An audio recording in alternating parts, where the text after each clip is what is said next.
Cost and management অ্যাকাউন্টিংয়ে আমাদের যে session চলছিল সেটা হচ্ছে অ্যাক্টিভিটি বেস কস্টিংয়ের উপর। সেই অ্যাক্টিভিটি বেস কস্টিংয়ের আমি এর আগে অনেকগুলো ক্লাস দিয়েছি, সেই ক্লাসগুলো যারা মিস করেছো অবশ্যই তোমরা দেখে নেবে, নইলে কিন্তু পরের ক্লাসগুলো ধরতে অসুবিধা হবে। সেখানে আমি ফর্মুলা কীভাবে আসে সমস্ত কিছু আলোচনা করেছি, ওইগুলো অবশ্যই দেখে নিও। দেখো আজকে একটা প্রবলেম সলিউশন করব। এই প্রবলেমটা মোটামুটি একটু অ্যাডভান্স লেভেলে। দেখো এইরকম আছে, আমি প্রবলেমটা পড়ে শোনাচ্ছি, তোমরা তোমাদের স্ক্রিনে প্রবলেমটা দেখতে পাবে। এরকম বলেছে, Rancho auto limited produce 3 product N S R are for which the standard cost and quantity per unit are stated below. আচ্ছা, এরা পিকিউআর করে দিয়েছে, বুঝেছো? পিকিউআর করেছে ওটা, তাহলে পিকিউআর এর কোয়ান্টিটি দিয়েছে এইরকম 2500, 7500, 11250। আর তারপর দিয়েছে দেখো direct material cost per unit দেওয়া আছে, direct wages cost per unit দেওয়া আছে, লেবার আওয়ার দেওয়া আছে পার ইউনিটে, মেশিন আওয়ার দেওয়া আছে পার ইউনিটে, আর নাম্বার অফ পারচেজ রিকুইজিশন দেওয়া আছে, number of machine set up দেওয়া আছে। এইগুলো হচ্ছে তোমার বেসিস। এই বেসিসগুলোকে ইউজ করে তোমাকে ওভারহেডের রেটটা বের করতে হবে। ডিরেক্ট মেটেরিয়াল হয়তো সরাসরি বলেছে, ডিরেক্ট লেবার কস্ট সরাসরি বলেছে, কিন্তু ওভারহেড যেটা টোটাল ওভারহেড যেটা আসবে সেটা কিন্তু তোমাদের এইখান থেকে এই বেসিসগুলোর বেসিসেই ভাগ করতে হবে, ভাগ করে তোমাকে রেটটা বের করতে হবে। দেখো নিচে বলেছে যে production overhead split by department wise, department A department B, দুটো ডিপার্টমেন্টের মধ্যে দিয়ে ওই 3টে প্রোডাক্ট পাস হয়, যেখানে ওভারহেড হয়েছে টোটাল 10 লাখ, 15 লাখ, 25 লাখ টোটাল। আর ডিপার্টমেন্ট এ বলেছে labour incentive, while department B machine incentive. সেখানে total labour hour for department A বলেছে 1 lakh, total machine hour for department B বলেছে 3 লাখ। তাহলে আমরা ট্র্যাডিশনাল বেসিসে যদি করি, আমরা কিন্তু যখন বলেছে ডিপার্টমেন্ট এ হচ্ছে লেবার ইনসেন্টিভ স্কিম, তাহলে সেখানে কিন্তু লেবার আওয়ার বেসিসে আমরা ওভারহেডের রেট বের করব। আর ডিপার্টমেন্ট বি বলেছে মেশিন ইনসেন্টিভ স্কিমে চলে, তাহলে কিন্তু ডিপার্টমেন্ট বি এর ওভারহেডটা আমরা মেশিন আওয়ার বেসিসে বের করব। তাহলে রেটটা আগে বের করে নেব। এরপরে বলেছে আমরা যদি এই প্রোডাকশানটাকে এবিসি অ্যানালিসিসে ফেলি, তাহলে আমাদের ওভারহেডটা হয় এইরকম। রিসিভিং অ্যান্ড ইন্সপেক্টিং ওভারহেড হয় টোটাল 14 লাখ, আর মেশিন সেট আপ ওভারহেড হচ্ছে 12 লাখ করে 26 লাখ। আর যেখানে বলেছে নাম্বার অফ ইন্সপেকশান বা ব্যাচ রিসিভড 5000, আর number of machine set up বলেছে 800। তা সেখান থেকে তোমাকে বলেছে you are required to prepare product cost under traditional approach and activity base costing method. দুটো মেথডেই তোমাকে করতে হবে, ঠিক আছে? দেখো আমাদের যে ওভারহেড বলেছে, কিন্তু এখানে দেখবে অঙ্কের মধ্যে তোমরা একটু কনফিউজ হয়ে যাবে যে স্যার ওভারহেডটা যেটা বলেছে টোটাল ওভারহেডটা ট্র্যাডিশনাল বেসিসে দেখছি আমরা 25 লাখ, আর আমরা যখন এবিসি অ্যাপ্রোচে ফেলছি তখন কিন্তু দেখছি আমরা 26 লাখ। তাহলে এখানে কি করব? তাহলে ওরা কিন্তু যখন ট্র্যাডিশনালে 25 লাখই বলেছে তার উপরেই রেট করব, আর যখন এবিসিতে বলেছে 26 লাখ তার উপরেই রেট করব। এখানে একটু কনফিউশনের ব্যাপার আছে যে ওভারহেড টোটাল ওভারহেডটা তো একই হওয়া উচিত, সেটা যে মেথডেই করি, কিন্তু ট্র্যাডিশনালে করলে ওরা দেখিয়েছে 25 লাখ হবে, তাহলে তার উপরেই করি আমরা রেট, যা বলেছে তার উপর করব, ঠিক আছে?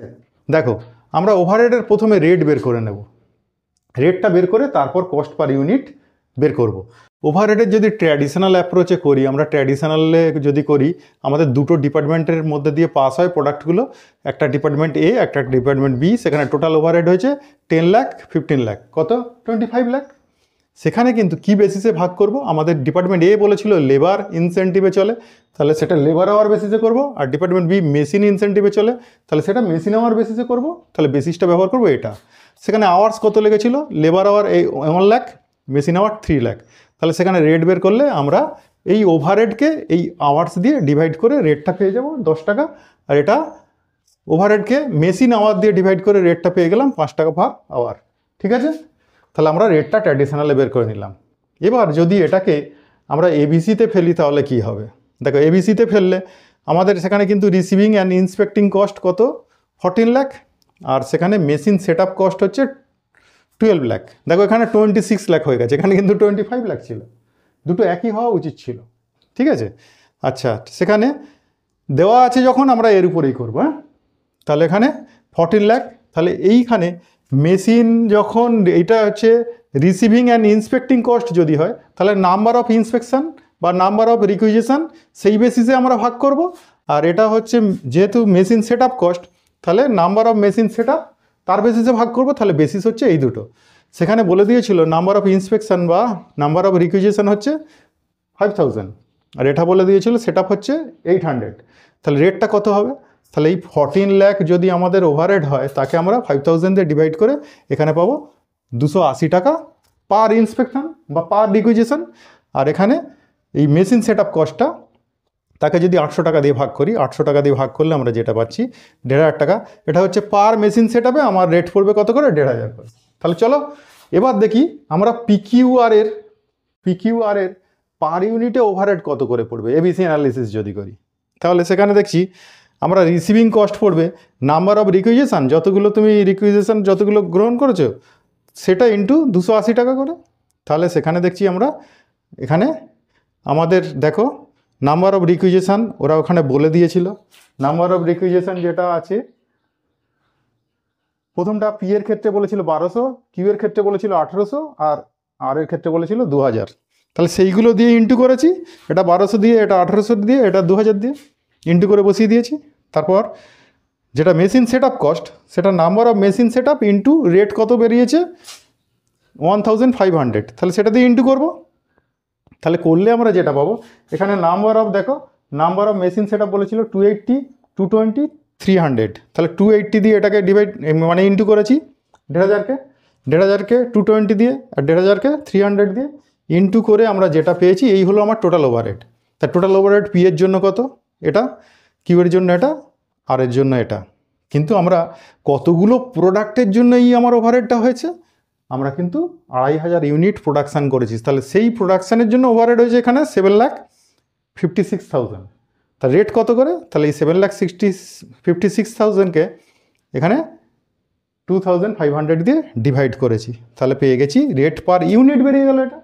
তা রেট পার ইউনিট এটা 302 টাকা 40, এটা 111 টাকা 20, এটা 89 টাকা 78। তাহলে এইটা যেটা পেয়েছি আমরা, সেই রেটটা আমরা ব্যবহার করব আমরা যখন কস্ট শিট করব। এবার কস্ট শিট যখন করতে বলেছে দুটো মেথডেই বলেছে, তা দুটো মেথডে যদি কস্ট শিট করতে যাই, একবার এইটা থেকে কস্ট শিট করবো পিকিউআরের, একবার এটা থেকে কস্ট শিট করবো পিকিউআরের, করতে গেলে অনেক সময় লাগবে। ঠিক আছে, আমি একটা কস্ট শিট বানাবো, তার 6টা কলম করব। এবিসি অ্যানালিসিসের 3টে কলম পিকিউআর, আর ট্র্যাডিশনাল মেথডের 3টে কলম পিকিউআরের। তাহলে একবারে হয়ে যাবে, আমাকে দুবার খাটতে হবে না, সময় বাঁচবে। হ্যাঁ, তার সাথে সাথে সাথে পরীক্ষকরাও দেখবে, তোমাদের এটা দেখে কিন্তু খুশি হবে।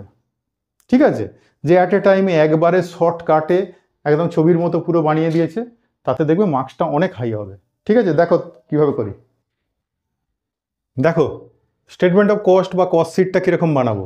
আমরা কস্ট শিটটা করার সময় এইরকমভাবে ছক কেটে নেব, একটা পার্টিকুলার্সে কলম করলাম, আর ট্র্যাডিশনালের একটা কলম করলাম, যে তার আন্ডারে আমরা এখানে সাব কলম করেছি পি কিউ আর 3টে, আবার এবিসি মেথডের আবার তার সাব কলম করেছি পি কিউ আর।